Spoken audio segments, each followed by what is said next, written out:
Hello everyone, good morning সবাইকে। কেমন আছো? ভালো আছো তো? বর্ণালী লাইফস্টাইল ব্লগে তোমাদের ওয়েলকাম।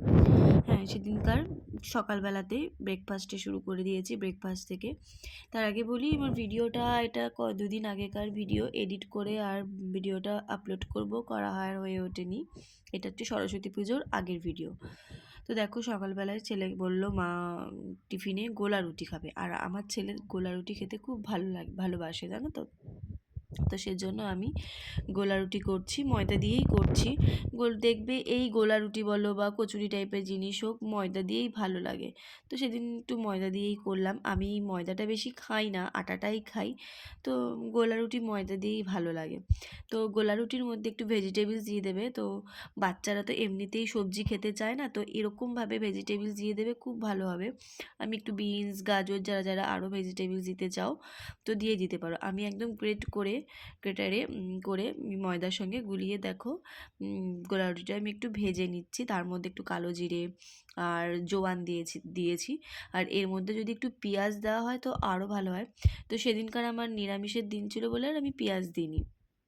তোমরাও পেঁয়াজ দিয়ে দেখতে পারো, খুব সুন্দর খেতে হয়। আর আমার ছেলে এই গোলা রুটিটা সত্যি খুব ভালোবাসে। তো সস দিয়ে দেখো ওকে দিয়ে দিলাম খেতে, আমার ছেলেকে। এই যে ছেলে নিয়ে গেল। তো সেদিন স্কুল ছুটি ছিল বাড়িতে, তো সেদিন আর স্কুল যাওয়া হয়নি। আর ওইদিকে আমি চাটাও বসিয়ে দিলাম আমার নিজের জন্য। আমি আমার জন্য একটা ভেজে নিলাম গোলা রুটি, চা দিয়ে খেয়ে নেবো, একটু আদা দিয়ে লাল চা খেলাম। সকালবেলাটা তো আমি লাল চা খাই, তোমরা তো জানোই, আমার অনেক ভিডিওতেই দেখেছো। সকালবেলাটা আমি লাল চা খেতেই ভালোবাসি, এত গ্যাসের প্রবলেম হচ্ছে তো সেজন্য লাল চা খাই। ওদিকে দুধটাও গরম বসিয়ে দিলাম, গরুর দুধ এসে গেছিলো সকালবেলাতে, সেদিনকার দুধটা গরম বসিয়ে দিলাম। তারপরে দেখো আমি একটু নিজের জন্য চা নিয়ে বসে পড়েছি। ব্রেকফাস্টও হয়ে গেল ওদিকে আমার, সকালে চা দিয়ে গোলা রুটি। আর সেদিনকার সকাল সকাল আমি রান্নাটা বসিয়ে দিয়েছিলাম, চাটা খেয়েই রান্নাটা বসিয়ে দিয়েছিলাম। ভাত, ডাল আর আলুর দম করেছিলাম। একবারে রাতের জন্যও করে নিয়েছিলাম, দুবেলার জন্য। ওদিকে দেখো আলুর দমটা সেদ্ধ বসিয়ে দিয়েছে, ওদিকে ডালটা আমার ফুটছে, ডালটাও হয়ে গেল। আর করেছিলাম একটা সবজি টাইপের, ওই সিম বেগুন দিয়ে একটা চচ্চড়ির মতন করেছিলাম। আলুর দম হয়ে গেল। আর এই সিজনে জানো তো, আমি এই নতুন আলুর দমটা প্রথম খাচ্ছি। শীত তো শেষেই চলে গেল, বলতে গেলে শীত চলেই যাচ্ছে। আর রাত্রেবেলায় এটা একদম দেখো, রাত্রেবেলায় করেছিলাম মটরশুঁটির কচুরি।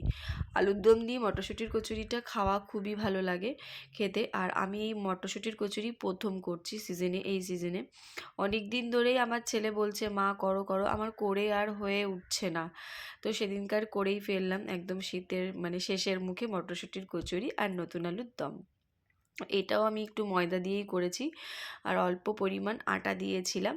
মটরশুঁটির কচুরিটা আলাদা করে একটা রেসিপি তোমাদের নাহলে আমি দিয়ে দেবো, তোমরা তো অনেকেই জানো মটরশুঁটির কচুরির রেসিপিটা, তাও আমি আলাদা করে একটা দিয়ে দেবো। দেখো আমার ওইদিকে মটরশুঁটির কচুরিটা লেচি করে পুর করে নিয়েছি, হয়ে গেল। ওইদিকে আমি কড়াই বসিয়ে দিয়েছি গ্যাসে, তেল গরম করতে দিয়ে দিলাম, তেলটাও দিয়ে দিলাম। ওদিকে বেলছি দেখো, একদম গরম গরম ভাজবো আর খাবো। আমার মটরশুঁটির কচুরি বেলা হয়েও গেল দেখো, একটু বেশি করে পুর দিয়েই আমি করেছিলাম। দেখো গরম তেলে ছেড়ে দিয়েছি।